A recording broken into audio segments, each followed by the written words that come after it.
Mary Pickford. This actually was Mary Pickford's house, wasn't it? No, I don't mean this particular room. This was her living room. What? We must We have need your, it doesn't matter if you go over some of the same questions, because then we'll fix it in the editing room. I'm talked out. Mommy. Okay. Okay. How does it feel to be back with the band again, in a band situation with all five? It's really a novelty. I mean, it's been 5 years or so since we've worked together as a five-piece, and it's really refreshing. I mean, it always is every time we make a record, sparse though they may be. I mean, it's always a really interesting and exciting project. What did Lindsay provide the impetus for doing a group project? I mean, did you have the feeling, hey, it's time to get back together, or does it take someone to take that first step and actually bring everybody, to the same place? I think in the back of our minds we always knew we'd be making more albums together, but we were also kind of dispersed for the last few years doing our own different projects, and how we all happened to get together, I think, was probably due to the fact that I was asked to do an old Elvis Presley song called Can't Help Falling in Love for a movie called Fine Mess, and I called Lindsay and asked him if he'd like to produce it, him and Richard Dashit, and also used John and Mick, I mean, for the rhythm section, and it was the first time we'd actually been in a room together for a very long time to play.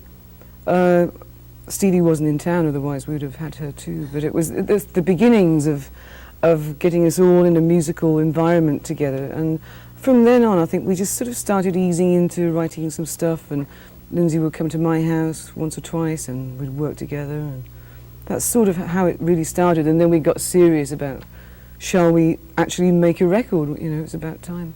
Does it feel, I mean, you've been involved in in many different band situations. How has it changed, not over time necessarily, but, you have five pretty strong individuals. They all have their own management. They all have their own wants and desires and needs and et cetera. Yeah. Is it easy to forget all of that and come together now, as a band? Well, I mean, the last album we made, we actually didn't all have managers. Now we do. We all have, each have a manager and a different accountant and a different lawyer, and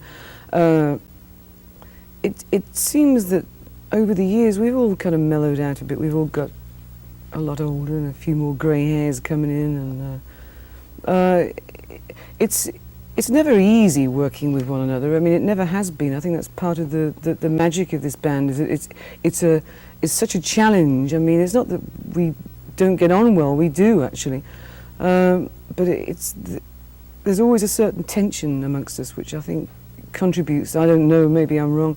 To the music, the end result. What about your own collaborations with Lindsay? You co-wrote a number of songs on this. What, 2 songs together with Lindsay? Yeah, we didn't actually sit down in a room and write them together. I think that Isn't It Midnight was a song that I wrote fundamentally with my husband. That's Eddie Quintella, and in my little music room at home. And then Lindsay really helped a lot with the arrangement and actually changed several things around, which it seemed to me that he should definitely be a third writer on the song. So he's been really helpful with me all along. You recently you did a solo album a couple of years ago. Was that did that serve to get out a lot of your own desires to songwrite? I mean, are you going to be doing more solo records? Did you enjoy that outlet? Yes, I really loved making a solo record. I mean, I think it started off with the record company saying to me, "Well, Christine, come on, you've been sitting around for a couple of years. Don't you think it's about time?" So they kind of started me off, and I didn't realize quite how much fun it would be. I was a bit scared of it, because I'm not really a front line, solo performer as such. I mean, I tend to be stuck behind the keyboards and being very happy doing that. But so this was a whole different thing, you know, where I was actually on every track, the lead vocalist on 10 or 11 songs or whatever it was. I really enjoyed it. I enjoyed doing something away from this band. It was also the location. We recorded it in Montreux, which has left me with many great memories. But it's always nice to come back to this lot. You know, I mean, it's just really, really exciting to have come up with what I consider to be the best thing we've done, you know. Was that your first album since the legendary Christine Prefect album? Perfect. Christine Perfect album, Perfect. right? That actually was my real name, yeah. Yes, it did. Yeah. The legendary. That makes me laugh. Was that what wasn't that what the title was? Yeah. I mean, I made that album a good, dare I say it, probably about near enough 20 years ago. You know, and that was before I joined Fleetwood Mac. Really? Yeah. But it was an album that I wasn't especially proud of. I think I just won Female Vocalist of the Year in Melody Maker. 1978. No, 1968. So yeah, it was nearly 20 years ago. No, it's not an album that I ever sort of listened to on a regular basis. Let's put it that way. But it's sort of attained a kind of cult status over the Well, years, I guess hasn't so. it? Yeah, if you call my mum and dad kind of, they bought it. How have you seen the music? I mean, you've been involved in the music business for a fairly long time. Has it changed for you? Is it certainly the outward trappings? I mean, you do videos. You never did videos. The studio end of it is probably more, you know, technologically advanced than it was in the early days. Has it changed a lot, or do you still have it? Do you still go at it with the same kind of, you know, the same spirit, the same enthusiasm? Oh yeah, I don't think that the enthusiasm ever depletes. I mean, I think that I've never been a really prolific songwriter. I don't write millions and millions of songs. I write when I know there's a project coming up, or when it's not something that I must do all the time, every day. So when I do come up with a song, when I do write a song, it's for me it has to be special. You know, otherwise I'll throw it out before it gets anywhere near being finished. If I don't like the chords and I don't like the way it's going, then I'll drop it, you know. Do you are you writing a lot with your husband? Is he a musician as well? Yeah, he's a songwriter, keyboard player, engineer. He's not at this point well known, but he's working on a lot of songs, and he has a publishing deal, and he's good. Do you have a home studio set up? Yeah. I have a 16-track Fostex, which I don't know how to work, but he works it. So. Now, you've always been involved with musicians, as far as you know, who your either your husband's. I mean, do you find that is that who you can relate to? I mean, isn't that sort of sometimes difficult a situation where two of you musicians, especially in your position, you're a very well-known musician. He's up and coming a little bit, maybe not as well known. There must be some pressures or tensions inherent in that situation.